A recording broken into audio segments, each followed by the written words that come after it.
ఈ రోజు మీకు నేను ఒక ఆసక్తికరమైన విషయం ఒకటి మీకు చెప్తాను. అది ఎవరు చెప్పారు ఏంటి అనేది చూసుకుంటే ఒక ఆయన అది పెయిడ్ ఆర్టిస్టియో పేటీఎం బ్యాచో నాకైతే తెలియదు, కానీ ఒక ఆయన కొన్ని రకాల మీడియా చుట్టూ తిరుగుతూ ఒకే విషయాన్ని పదే పదే చెప్తున్నారు. దాన్ని పదే పదే చెప్పడాన్ని జ్యోతిష్యం అనాలో జాతకం అనాలో ఏమనాలనేది నాకైతే తెలీదు. అయితే జరిగిన విషయాలని నేను చెప్తా.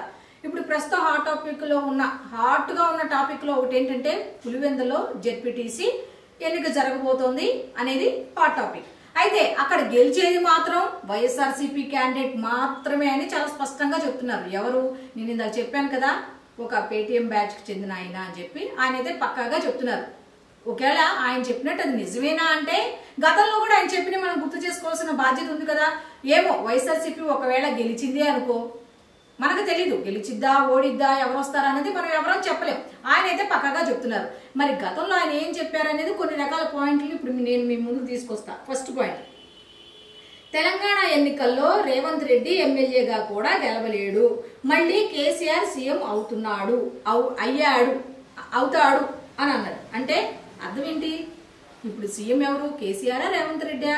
అంటే ఈ అనలిస్ట్, ఈ పెద్ద పులి, ఈ పేటీఎం బ్యాచ్కు చెందిన ఈ పెద్ద మనిషి చెప్పింది జ్యోతిష్యం అనాలా, ఊహాగానాలు అనాలా, లేకపోతే ఏమనాలి? నెక్స్ట్ 2 పాయింట్ కూడా మనం గుర్తు చేసుకుందాం. నెక్స్ట్, ఏపీలో కూటమి గెలిస్తే నా పెళ్ళాం దినం కూడు పెడుతుంది అంటే మీనింగ్ ఏంటి?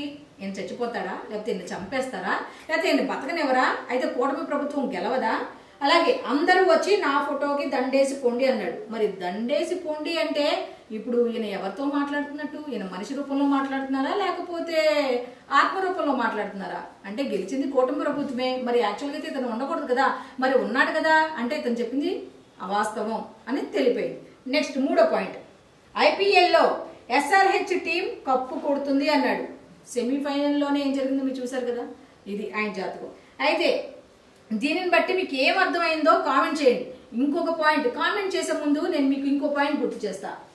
ప్రజాస్వామ్యం లేదు, కూటమి ప్రభుత్వం ఇట్లా రకరకాలుగా కుట్రలు పన్నుతుంది. ఇప్పుడు ఈ జెడ్పీటీసీ ఎన్నికల్లో కూటమి వాళ్లే వస్తారు అని అంటున్నారు.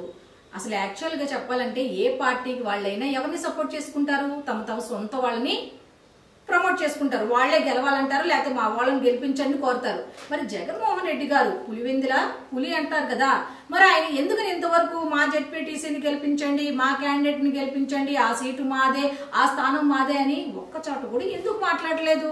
ఒక చోట ఎక్కడైనా ఎవరైనా చనిపోతే పరామర్శించడానికి వెళ్ళి రభస చేసే ఆయన పులివెందుల ఎందుకని రియాక్ట్ అవట్లా? పులివెందుల పులి ఎందుకు రియాక్ట్ అవ్వట్లేదంటే కొంపదీసి ఆయన కూడా డిసైడ్ అయిపోయారా? ఎలాగో మనం గెలవలేం, ఎలాగో మనం ఏం చేయలేం, చేతులు ఎత్తేయడం బెటర్ అనుకుని ఏం మాట్లాడలేదా ఏమిటి అనేది చాలా మంది అనుకుంటున్న మాట. ఇంకో విషయం ఏంటంటే కూటమి ప్రభుత్వం మీద పడుతున్నారు. ఏమని?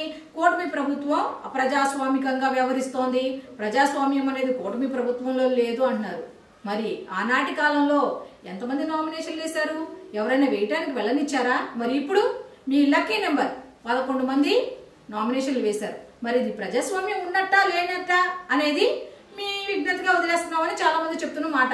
సో తమ సొంత వారిని గెలిపించాలని కూడా తనకు తాను ప్రమోట్ చేసుకోలేని వ్యక్తి 2029లో నేనే వస్తా అంటున్నారు. ఏం వస్తారు, ఏం చేస్తారు అనేది చూద్దాం మనం కూడా.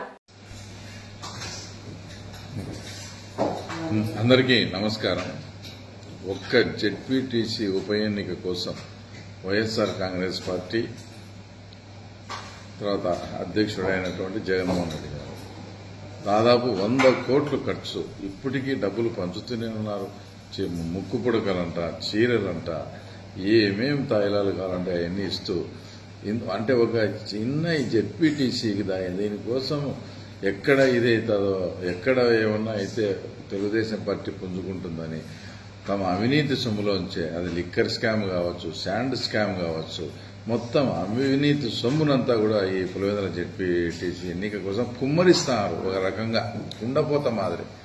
ఇప్పటికీ చీరలు పంచుతానే ఉన్నారు, ఇప్పటికీ ముక్కు పుడకలు కూడా పంచుతా ఉన్నారు. అది ఒకవైపు అయితే సొంతం వాళ్ళ మేనమామ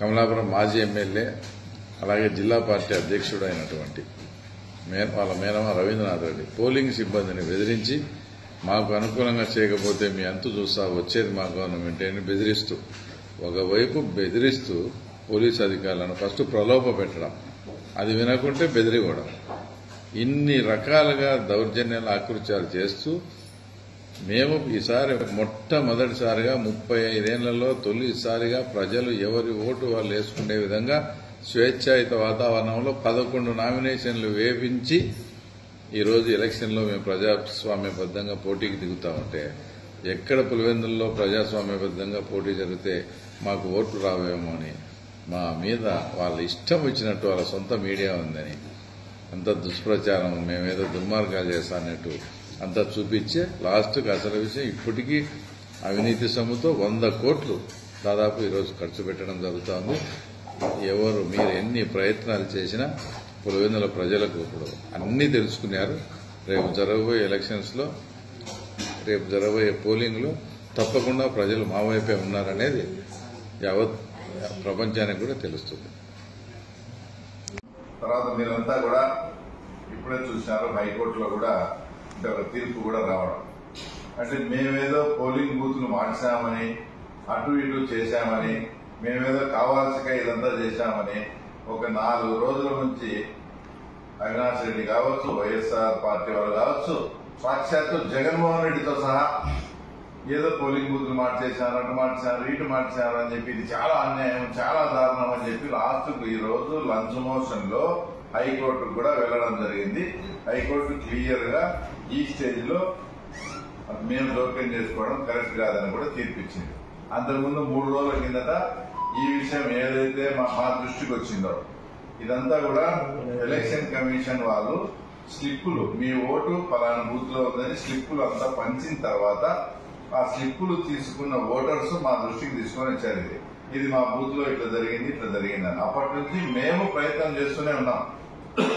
ఎందుకంటే ఇది చిన్న పొరపాటు ఎట్లా మిస్ అయింది, దాన్ని సరిదిద్దాలనే ప్రయత్నం మేము కూడా చేసినప్పుడు మాకు కూడా ఎలక్షన్ కమిషన్ గాని ఆ యంత్రాంగం అంతా ఆల్రెడీ ఎలక్షన్ ప్రాసెస్ స్టార్ట్ అయింది, ఇప్పుడు ఈ విషయంలో మేమేం జోక్యం చేసుకోలేము, అయినా మీ ఓట్లు ఏమి ఎవరి గల్లంతు కాలేదు, ఓట్లు అనేది 1 కిలోమీటర్ 1.5 కిలోమీటర్ల ద్వారా పక్కకి వెళ్ళి అదే పంచాయతీలో, వేరే పంచాయతీలో కాదు, ఏదైతే ఎర్రబల్లి పంచాయతీ అంటాం ఆ పంచాయతీలోనే ఒక బూత్ ఒకటి, అంతా మాక్సిమం రేడియస్ ఆఫ్ 2 కిలోమీటర్స్. అప్పుడు వాళ్ళు మాకు ఇచ్చిన సలహా ఏంటంటే మేము కావాల్సిన అంటే వాళ్ళ ఓటర్స్ తరఫున మేము ఎలక్షన్ కమిషన్ అడిగాం, అట్లీస్ట్ మీరు ఆ రోజు ఫ్రీగా ఆర్టీసీ బస్సులన్నా మాకు ఆ ఊళ్ళో ప్రొవైడ్ చేయండి అంటే దాన్ని కూడా ఆమోదించి ఆర్టీసీ బస్సులు కూడా ఇప్పుడు ప్రొవైడ్, మా ప్రయత్నం ఈ రకంగా అక్కడ ఓటర్లకు ఇప్పుడు అది వీలు కాని పరిస్థితి, ఆ ఓటర్లకు ఇబ్బంది లేకుండా ఆర్టీసీ బస్సులు ప్రొవైడ్ చేయమని అడిగినా దానికి కూడా ఎలక్షన్ కమిషన్ ఒప్పుకుంది. ఇలా మేము ఒక చిన్న తప్పు జరిగిందా అని దాన్ని సిస్టమేటిక్ గా క్రమబద్దీకరణ చేస్తా ఉంటే మా మీద ఎలక్షన్ కమిషన్ మీద నానా ఆరోపణలు చేసి అన్యాయం, ఇది తప్పని చెప్పి హైకోర్టుకు పోయి హైకోర్టు క్లియర్ గా డైరెక్షన్ ఇచ్చింది. అంటే వాళ్ళు చేసే ప్రతి దుష్ప్రచారము, వాళ్ళ ఛానల్స్ ఉన్నాయని ప్రతివి కూడా ఏదో ఇలాంటివి. మాకేమంటే ఇప్పుడు ఎలక్షన్ ఉంది కాబట్టి మేము అన్ని కూడా ప్రూఫ్ చేయలేకపోయినాం. ఇప్పుడు వాళ్ళంతా వాళ్ళే హైకోర్టుకు పోయి తర్వాత వాళ్ళ డొల్లతనాన్ని తర్వాత వాళ్ళే బయట పెట్టుకున్నారు. ఇంకో విషయం, అవినాష్ రెడ్డి గారు మాట్లాడుతూ ఏదో డబ్బులు ఇస్తారు, ఆ స్లిప్పులు అడుగుతారు, మళ్ళీ స్లిప్పులు పంచారా, అసలు వాళ్ళకి ఏమైనా మైండ్ ఏమైందో నాకైతే అర్థం కాలే. ఎలక్షన్ కమిషన్ ద్వారా స్లిప్పులు పంచినారు, ఎవరు రాజకీయ ప్రయత్నాలు మీరు మేము చేసుకుంటాము.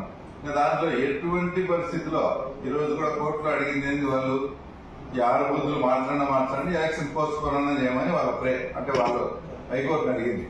అంటే ఇప్పుడు మళ్ళా స్లిప్పులు ఇచ్చారు, డబ్బులు ఇచ్చారు, స్లిప్పులు వాపసు తీసుకున్నారు, బయట నుంచి వచ్చి ఓటర్లు వేశారు, ఇదో వాళ్ళ దుష్ప్రచారం. అంటే ఎప్పటికప్పుడు ఎలక్షన్ పోస్ట్ పోన్ చేయాలా, ఎప్పటికప్పుడు అసలు ఆలోచన వాళ్ళకు ఎందుకు వస్తా ఉందంటే రేపు జరగబోయే దాంట్లో 100% మేము గెలవబోతున్నాము కాబట్టి దీన్ని ఏ రకంగా పోస్ట్ పోన్ చేయాలా, దీన్ని ఏ రకంగా ఇచ్చేసుకోవాలని 24 గంటలు అదే పని ఆలోచిస్తారు.